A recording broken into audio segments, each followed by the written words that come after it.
안녕하세요. 남윤희 선생님입니다. 오늘은 각기둥과 각불 문제풀이 첫 번째 시간입니다. 자, 문제 다 준비되셨죠? 문제만 준비하고 풀지 않고 들어오시면 안 됩니다. 꼭 풀고 들어오시기 바라고요. 자, 선생님과 함께 이제 확인 들어갑니다. 1번 문제를 보시면 각기둥에서 색칠한 면이 밑면일 때 옆면이 아닌 면은 어느 것입니까? 라고 했어요. 문제를 대충 읽으면 정말 실수하기 딱 좋습니다. 여기서 물어보는 것은 옆면을 얘기하는 게 아니죠. 옆면이 아닌 면은 누구냐라고 했습니다. 옆면이 아니면 뭘까요? 밑면이겠죠. 자, 지금 색칠되어 있는 면이 면, 니은, 비읍, 시옷, 디귿이거든요. 여기 색이 칠해져 있어요. 그러면 이 면이 밑면이라고 했을 때 옆면은 수직으로 만나는 면들 4개를 말하는 건데 그 옆면이 아니다라고 했으니까 마주보고 있는 또 다른 밑면, 바로 면, 기역, 미음, 이응, 리을을 선택해 주시면 정답이 되겠습니다.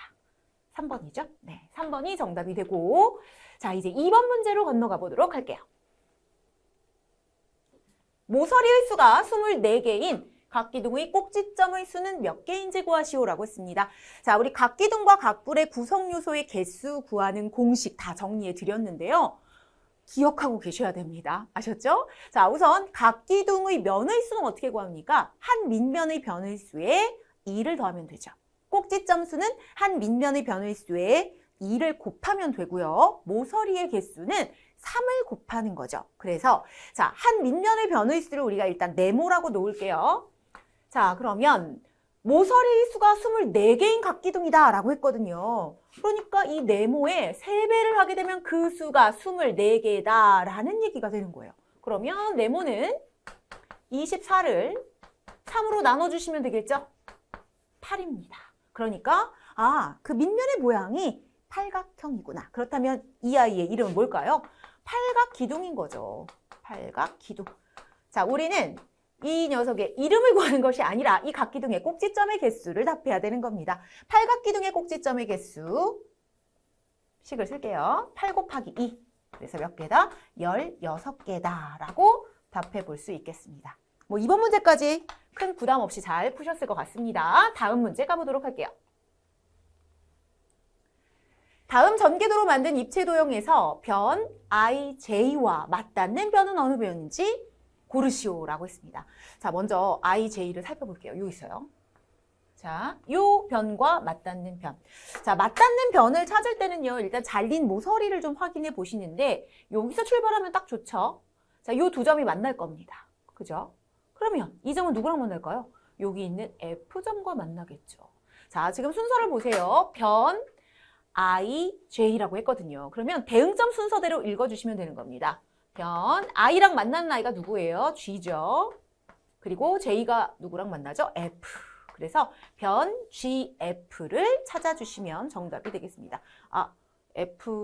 FG라고 써 있네요. 네, 예, 뭐 바뀌기는 했지만 2번 보기를 선택해 주시면 되겠고 4번 문제로 가볼게요. 모서리가 14개인 각불은 꼭지점이 몇 개입니까? 이 각불의 꼭지점의 개수를 구해보면 되는데요. 그렇다면 이 각불이 어떤 각불인지 알아야 되잖아요. 앞에 보시면 조건이 나와 있습니다. 모서리가 14개다라고 했거든요. 자, 각불의 구성 요소의 개수 한 번 더 체크하도록 할게요. 자, 밑면의 변의 수에 2를 더한 건 뭘까요? 네, 면의 수죠. 그리고 이 면의 수와 뭐가 같았는데? 꼭지점 수가 같았습니다. 이거는 각불의 구성 요소에서의 특징이라고 할 수 있으니까 반드시 기억하셔야 돼요. 꼭지점의 개수랑 뭐가 같다고요? 면의 개수가 같습니다. 그 개수를 어떻게 구하죠? 한 밑면에 각불은 밑면이 한 개밖에 없으니까 밑면의 변의 수에 2를 더하시면 되는 거죠. 자, 그리고 모서리는 어떻게 구하느냐? 2배 하시면 됩니다. 그래서 이 밑면의 변의 수를 네모라고 하면 여기에 2배를 한 것이 바로 모서리의 개수 14개가 되는 것이죠. 그래서 네모는 14 나누기 2를 해서 7개, 칠각형. 그렇다면 이 각불은 누구? 칠각불이죠. 그러니까 우리는 이 칠각불에 뭘 구해라? 꼭지점의 개수를 구하시면 되는 겁니다. 7 더하기 1 하시면 되죠. 8개가 정답이 되겠습니다. 4번 보기를 선택하시면 되겠고요. 자, 이제 우리는 5번 문제로 들어갑니다. 입체 도형에 대한 설명 중 바른 것은 어느 것인지 골라보자 라고 했습니다. 바른 걸 찾는 거예요. 틀린 것이 아니라 자 1번을 볼게요. 두 밑면이 서로 평행인 입체도형을 각기둥이라고 합니다. 라고 했어요. 자, 각기둥의 두 밑면이 서로 평행하기는 하죠. 그렇지만 이 각기둥을 설명하기에 이 조건은 많이 부족합니다. 자, 각기둥을 설명하려면 위와 아래에 있는 면, 즉 두 밑면이 서로 평행하고 합동인 각기둥으로 이루어진 기둥 모양이죠. 자, 이것이 다 들어가야 돼요. 그런데 부족해요. 그래서 옳다라고 할 수 없고요. 두 번째, 각기둥의 옆면의 모양은 정사각형입니다. 정사각형인 것도 있겠죠. 하지만 직사각형이라고 해야 맞죠. 그래서 2번도 안 되고. 세 번째, 각기둥은 밑면의 모양에 따라 이름이 달라지죠. 삼각형이면 삼각기둥, 오각형이면 오각기둥. 맞습니다. 네 번째도 볼게요. 각불의 옆면의 모양은 직각삼각형입니다. 이렇게 쓰면 안 돼요. 삼각형입니다 라고 하셔야죠. 그죠? 자, 그런데 또 이 각기둥의 옆면은 반드시 뭐라고 해야 돼요? 직사각형이라고 하셔야 되는 겁니다. 자, 아니고 5번. 각불에서 면의 수는 꼭지점의 수보다 많아요? 아니죠. 같다라고 말씀드렸습니다. 틀렸어요. 그래서 정답은 3번 보기를 선택하시면 되겠습니다. 6번 문제 가볼게요. 15각불과 모서리의 수가 같은 각기둥의 면의 개수가 몇 개냐라고 했습니다. 그럼 일단 우리는 15각불의 모서리의 개수부터 구하셔야겠네요. 각불의 모서리의 개수는 2배 하시면 된다고 했죠? 무엇의 2배? 밑면의 변의 수의 2배. 자, 15각불이니까 밑면의 변의 수는 15개가 될 거고요. 곱하기 2를 하시면 30이 됩니다. 자, 모서리의 개수가 30이에요. 우리가 구해야 되는 것은 이 모서리 수가 같은, 그러니까 모서리의 개수가 30개가 되는 각기둥의 면의 개수가 몇 개냐? 그럼 이 각기둥이 누군지를 알아야겠죠. 자, 식을 다시 또 정리할게요.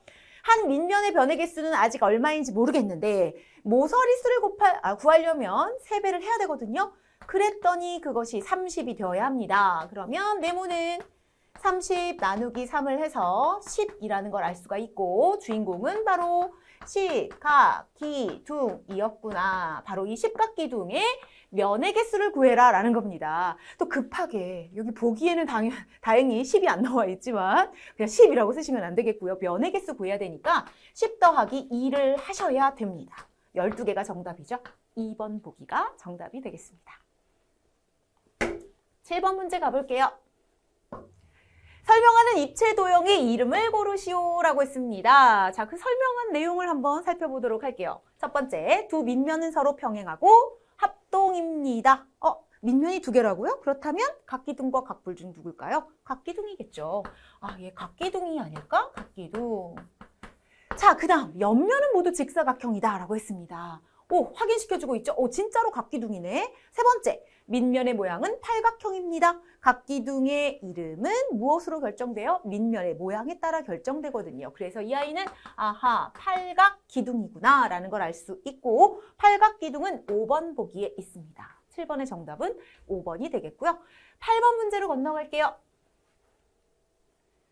밑면의 모양이 정팔각형인 각기둥의 모든 모서리의 길이의 합이 192cm입니다.